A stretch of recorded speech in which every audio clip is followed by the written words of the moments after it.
जय हिंद वॉरियर। स्वागत है आप लोग का 20 अप्रैल के फुल पति वाले क्लास के रिवीजन में। दोस्तों, जैसा कि आप लोग जानते हैं कि हम आप लोग को कुमार गौरव सर का करेंट अफेयर्स का फुल पति वाले क्लास का रिवीजन करवाते हैं।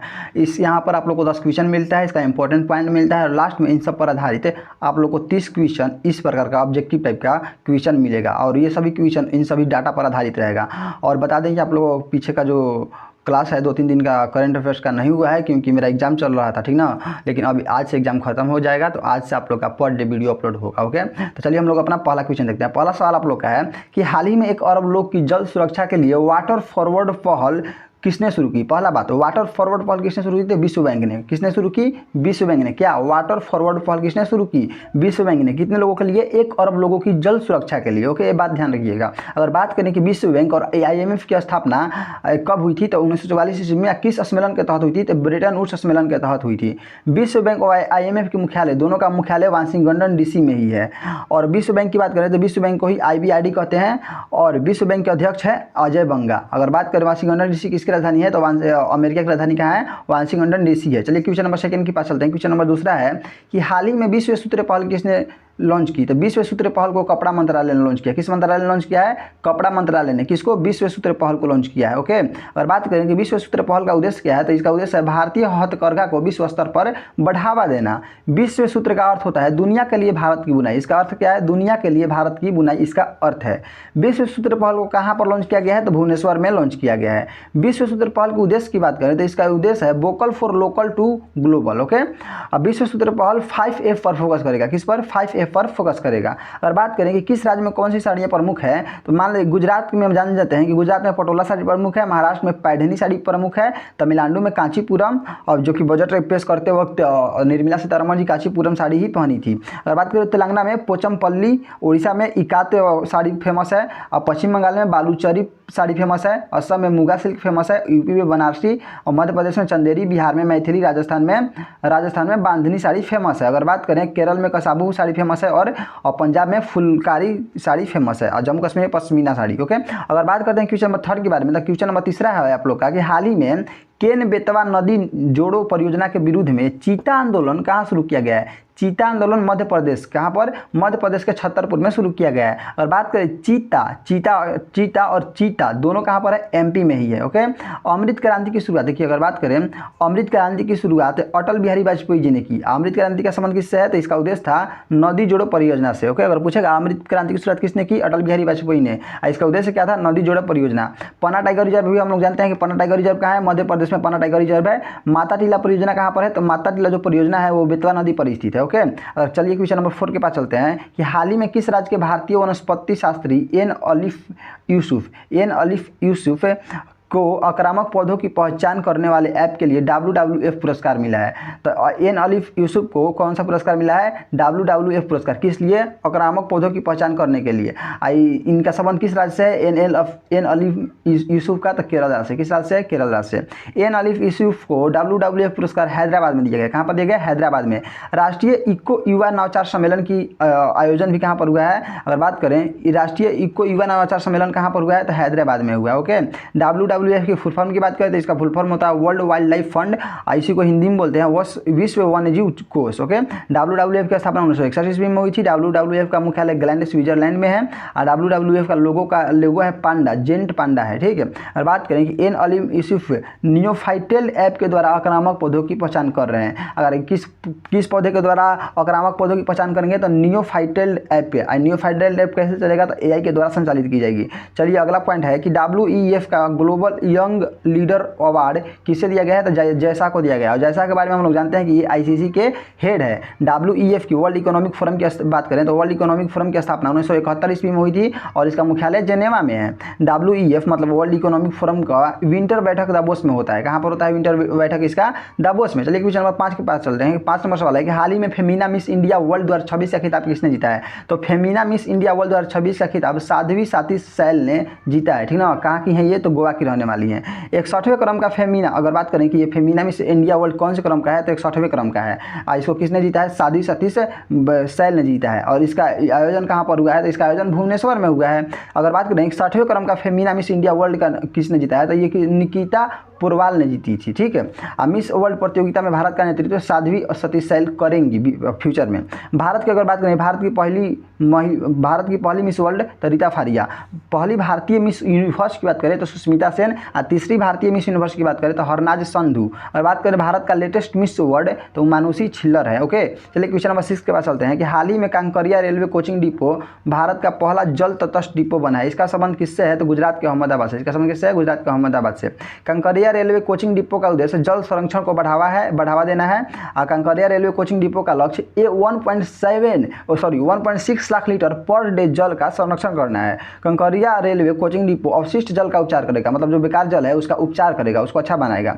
प्लांट का उपयोग करके जल का उपचार करने को फाइटोर मेडिसिन कहते हैं। समझ गए? चलिए क्वेश्चन नंबर 7 के पास चलते हैं कि हाल ही में मरीन स्पेशल प्लान कहाँ पर लॉन्च किया गया है तो वो उड़ीसा में लॉन्च किया गया है, जो कि देश का पहला राज्य है। ठीक है ना। National centre for coastal research, देखिए national centre for coastal research और उड़ीसा सरकार के मध्य मरीन स्पेशल प्लान लॉन्च करने के लिए समझौता हुआ है। अच्छा, मरीन स्पेशल प्लान लॉन्च करने के लिए किस किस के मध्य समझौता हुआ है? National centre for coastal research और उड़ीसा सरकार के मध्य हुआ है। और national centre for coastal research किस मंत्रालय के अंतर्गत आता है? ये पृथ्वी विज्ञान मंत्रालय के अंतर्गत आता है। और मरीन स्पेशल प्लान का उद्देश्य क्या है तो सतत और एकीकृत महासागरीय प्रबंधन है इसका उद्देश्य। समझ गए? और उड़ीसा तट को ही क्या कहते हैं? उत्कल तट कहते हैं। उत्कल दिवस जानते हैं 1 अप्रैल को मनाया जाता है क्योंकि 1 अप्रैल को उड़ीसा की स्थापना हुई थी। और उड़ीसा के सीएम जानते हैं कि मोहन चरण मांझी है। आइए क्वेश्चन नंबर 8 के पास चलते हैं। क्वेश्चन नंबर 8 आप लोग का कह रहा है कि हाल ही में चर्चा में रही AICTE वाणी 30 योजना का संबंध किससे है तो AICTE वाणी 30 योजना का संबंध शिक्षा मंत्रालय से। किससे? शिक्षा से है। AICTE वाणी 3.0 योजना का उद्देश्य भारतीय भाषाओं को बढ़ावा देना। इसका क्या है? जो 8वीं अनुसूची में 22 भाषाएं हैं उसको बढ़ावा देना इसका उद्देश्य है। कुसुम योजना की बात करें तो कुसुम योजना सोलर पंप के लिए लाया गया है। और फेम योजना की बात करें तो फेम योजना इलेक्ट्रिक व्हीकल के लिए लाया गया है। ओके, ये बात ध्यान रखिएगा। अनुसूची 8 में मूल रूप से 14 भाषाएं थी। मूल रूप से कितनी भाषाएं थी? 14, लेकिन वर्तमान में कितनी भाषाएं हो चुकी हैं? 22 भाषाएं हो चुकी हैं। 15वीं भाषा किस में जुड़ी है तो 15वीं भाषा 21वां संविधान संशोधन के तहत जोड़ी गई और उसका नाम क्या था? सिंधी। अगर बात करें कि नेपाली मणिपुरी कोंकणी 15 के बाद 16, 17, 18 भाषा 71वें संविधान संशोधन 1992 के तहत जोड़ी गई और उसका नाम था नेपाली मणिपुरी कोंकणी। ओके, अगर बात करें कि 52वां संविधान संशोधन 2003 के तहत 4 भाषा को जोड़ा गया, बोडो, डोगरी, मैथिली, संथाली। चलिए आगे बढ़ते हैं क्वेश्चन नंबर नेक्स्ट के पास। क्वेश्चन नंबर 9 है कि हाल ही में खासी और गारो को राज्य की आधिकारिक भाषाओं के तौर पर किसने मंजूरी दी है तो मेघालय राज्य ने मंजूरी दी, क्योंकि ये सब भाषा मेघालय राज्य में ही होती हैं। गारो खासी जयंतिया मेघालय की जनजाति भी है, भाषा भी है और पहाड़ भी है। ये बात ध्यान रखिएगा। मेघालय में शिलोंग का पठार है। शिलोंग मेघालय की राजधानी शिलोंग है तो मेघालय में शिलोंग का पठार होगा ही। चलिए अगला पॉइंट क्या है? मेघालय की आधिकारिक भाषा इंग्लिश थी, लेकिन मेघालय के सीएम कॉमरेड संगम्मा ने घोषणा किया कि मेघालय की आधिकारिक भाषा गारो और खासी भी होगी और कॉमरेड संगम्मा ने इसकी भी मंजूरी ली है कि इसको 8वीं अनुसूची में शामिल किया जाएगा। किसको? गारो और खासी जो भाषा है इसको, लेकिन अभी शामिल नहीं हुआ है। मेघालय की स्थापना की बात करें तो 21 जनवरी 1972 ईस्वी में हुई थी और त्रिपुरा और मणिपुर की स्थापना भी 21 जनवरी 1972 ईस्वी को हुई थी। मेघालय में चेरी ब्लास्ट महोत्सव मनाया जाता है। पूछेगा चेरी ब्लास्ट महोत्सव कहाँ पर मनाया जाता है? मेघालय में। और वांगला महोत्सव कहाँ पर मनाया जाता है? मेघालय में मनाया जाता है। नोंग क्रेक राष्ट्रीय उद्यान कहाँ पर है तो मेघालय में है। चलिए क्वेश्चन नंबर 10 के पास चलते हैं कि हाल ही में विश्व धरोहर दिवस 2026 कब मनाया गया तो विश्व धरोहर दिवस 2026 18 अप्रैल को मनाया गया।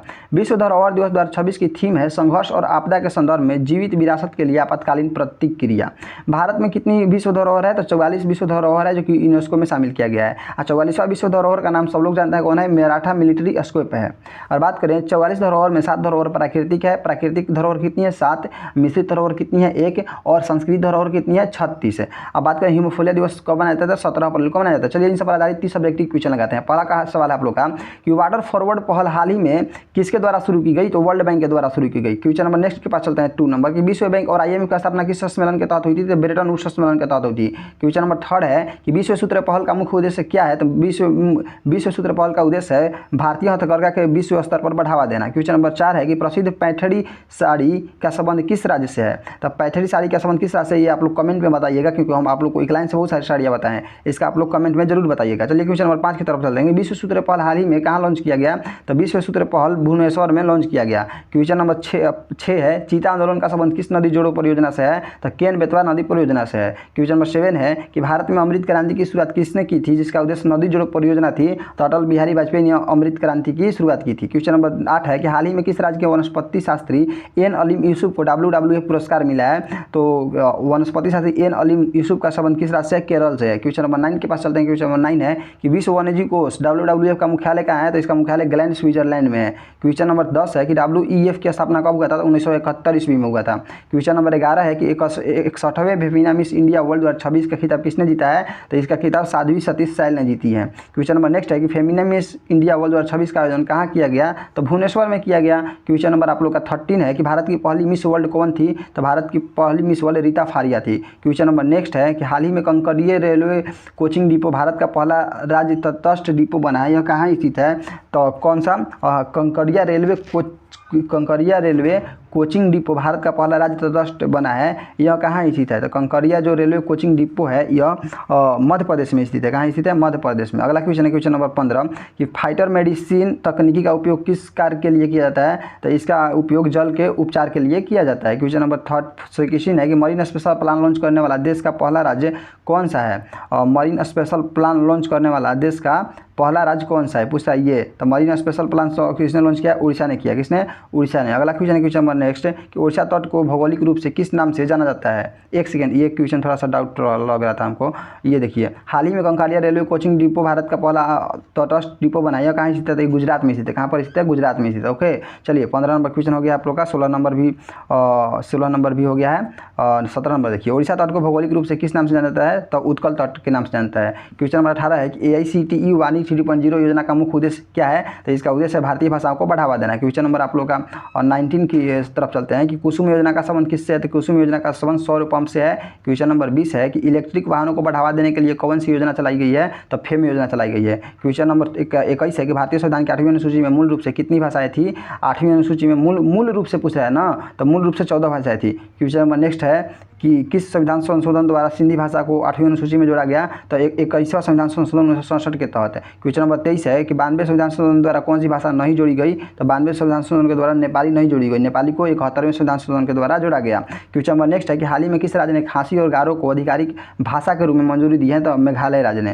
क्वेश्चन नंबर 25 है कि चेरी ब्लॉसम महोत्सव किस राज्य में मनाया जाता है? तो मेघालय में मनाया जाता है। क्वेश्चन नंबर नेक्स्ट आप लोग का 26 नंबर है कि मेघालय राज्य की स्थापना की बात करें तो कब हुई थी? 21 जनवरी 1972 ईस्वी को हुई थी। क्वेश्चन 27 है कि विश्व धरोहर दिवस 2026 कब मनाया गया है? तो ये 18 अप्रैल को मनाया गया विश्व धरोहर दिवस। क्वेश्चन नंबर नेक्स्ट की पास चलते हैं 28 नंबर। वर्तमान में भारत की कुल कितनी साइट्स यूनेस्को की विश्व धरोहर सूची में शामिल है? तो 44 साइट्स यूनेस्को में शामिल है। 29 नंबर सेकंड लास्ट क्वेश्चन कि भारत की 44वीं यूनेस्को धरोहर के रूप में किसे शामिल किया गया है? तो मराठा मिलिट्री स्केप को। इसमें कितने हैं? तो 12 है, ठीक ना। लास्ट क्वेश्चन है कि विश्व हेमोफिलिया दिवस कब मनाया जाता है? तो विश्व हेमोफिलिया दिवस 17 अप्रैल को मनाया जाता है। आप लोग बताइए वीडियो कैसा लगा? अच्छा लगा चैनल को सब्सक्राइब कर लीजिए, क्योंकि रोज कुमार गौरव सर का करंट अफेयर्स यहाँ पर अपलोड होता है। और इसका PDF के लिए जो व्हाट्सएप ग्रुप में लिंक दिया गया है, नीचे डिस्क्रिप्शन में लिंक दिया गया है व्हाट्सएप ग्रुप का, उससे अवश्य जुड़े। मिलते हैं नेक्स्ट वीडियो में। धन्यवाद।